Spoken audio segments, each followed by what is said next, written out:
Good afternoon, everyone. I'm going to present an overview of my PhD. I work with John Rolfe, Jeremy DeBalk, and Gordon Duane in a partnership between Central Queensland University and the Gladstone Port Corporation.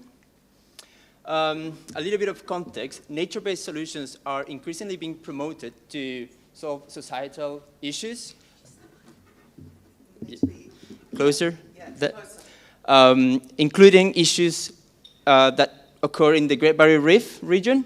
So our initial question is, what is the level of public support and what values drive people's preferences for implementing nature-based solutions? The importance of this research is that we can showcase the importance, the economic value of nature-based solutions and these ecosystems. And this is also important for decision-making process because decision makers need to allocate public funds, and with these economic values, this would help the uptake of nature-based solutions.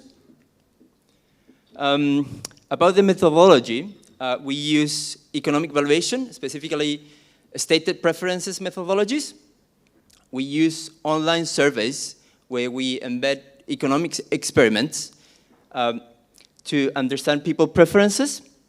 In the first study that we did, we got a sample size of 500 respondents, and we are just about launching another survey with 1,500. We analyze this data using choice models. We don't need to get too technical into that.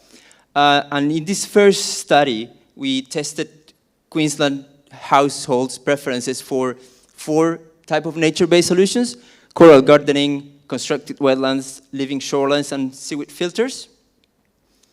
About the results that we got, we found that there is quite a lot of support for implementing nature-based solutions. Almost half of the households in Queensland are willing to support these projects.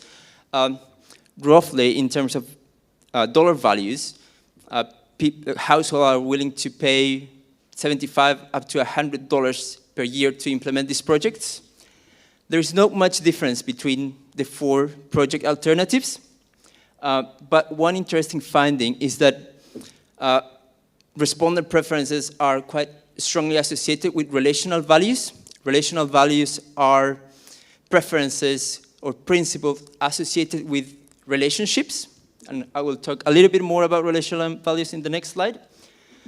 So traditionally in environmental management and environmental valuation, a classification of values for protecting nature is to distinguish intrinsic values for protecting nature or instrumental values. Intrinsic being that values are independent of people, and instrumental values means that we use nature to provide us with some services, ecosystem services, and provide us with some satisfaction.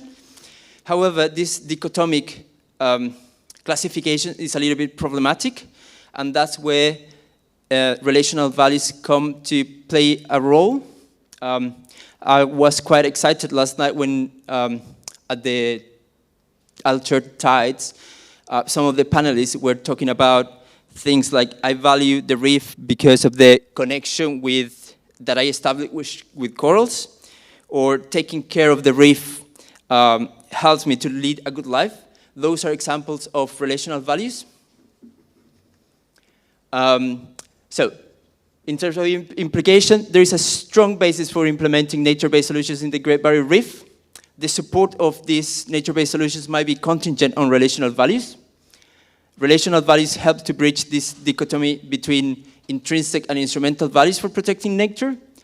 And the implementation of the design of nature-based solutions should consider encouraging good stewardship for nature. And where next? We are just about launching another survey using the same methodology but answering to different questions. One of these questions is like, are preferences for implementing nature-based solutions in the Great Barrier Reef different if we conserve, restore, or create new ecosystems? And the other one is, are preferences different if we manage coral reefs, seagrass meadows, or mangroves? That's it. Thank you very much.